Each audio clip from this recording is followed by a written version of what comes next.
Gavumenti yeewola ensimbi obuwumbi 547 okuzimba oluguudo lwa Busega Mpigi Express Highway oluweza obuwanvu bwa kilomita 23 n'obutundu 7 nga lwakutambuza emmotoka nnya kikendeze kalipagano k'ebidduka ku luguudo lw'e Masaka.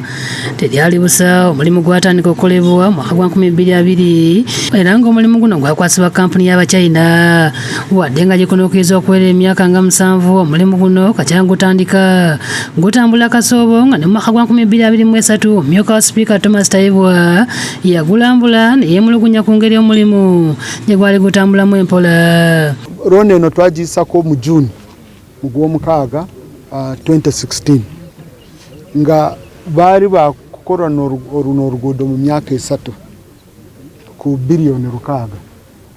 Okay? Kati wetutuuse ndooza balimu around 30% buli 2023.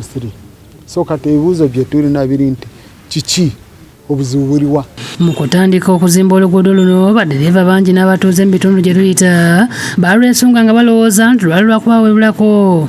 Wetwogeddeko nabo baliko bye bannyonnyodde. Tumanyi nti naffe twali tutegese bizinensi zaffe nga tugamba nti werugwa amangu nga tuziteekawo naye tukyagira ne luyimirira ne tubeera nga ne bizinensi twazivaako. Bagamba nti okuyimirizibwa kw'omulimu gw'okukola oluguudo luno kyaviirako ababbi okweyongera mu kitundu olw'abavubuka beekwekamatawo mu budde obw'ekiro ne bakuba abantu obuyonjo bwa peeva n'oluvannyuma ne babanyagako ebyabwe.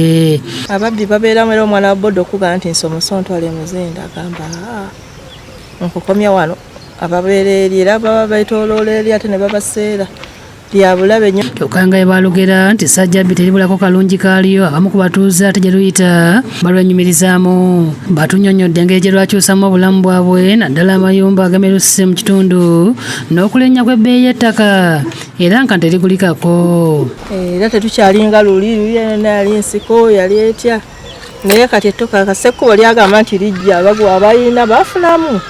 Wabula abamu bagamba ne mu kiseera kino waliwo abatannasasulwa kyokka ng'ettaka lyabwe lyasendebwa ne basaba gavumenti okubatunulamu nti kubanga n'ebyapa byabwe byatwalibwa nga tebamanyi embeera gye birimu.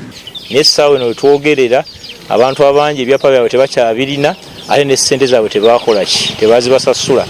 Ekintu ekyo kya bulabe kireetawo okutiisa mu bantu baffe. Embeera eneekosezza ebyentambula naddala bakozesa oluguudo lw'e Masaka mu kitundu ky'Empigi ku Bikondo nga mu kiseera kino terumanyiddwa ddi lwe lunaggwa.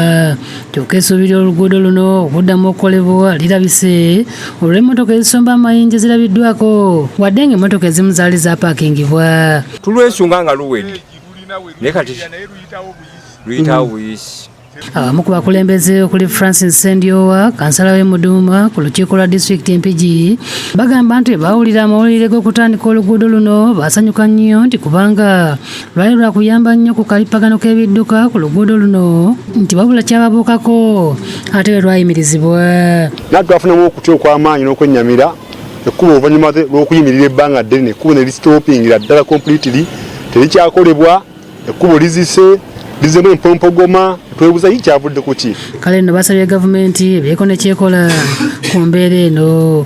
Wabula minisita w'ebyentambula n'emirimu Jane Edward Katumba Wamala agumiza bannayuganda ku luguudo luno okuddamu okukolebwa. Lwali luyimiridde kaakati tulugenda kuddamu kutojjera kubanga ebisinga twabimala abatuwa ssente African Development Bank yakkiriza twongera ssente oluguudo tulumalirize.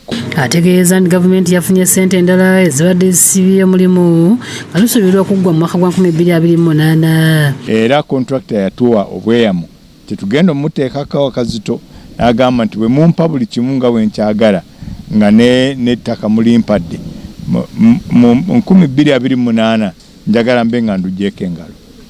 Ebisingawo ku mboozi eno byonna biteereddwa mu lupapula lwa Bukedde olw'olunaku olw'enkya. Abudu Muwonge yakusakidde eggulu eno ku lwa Bukedde TV.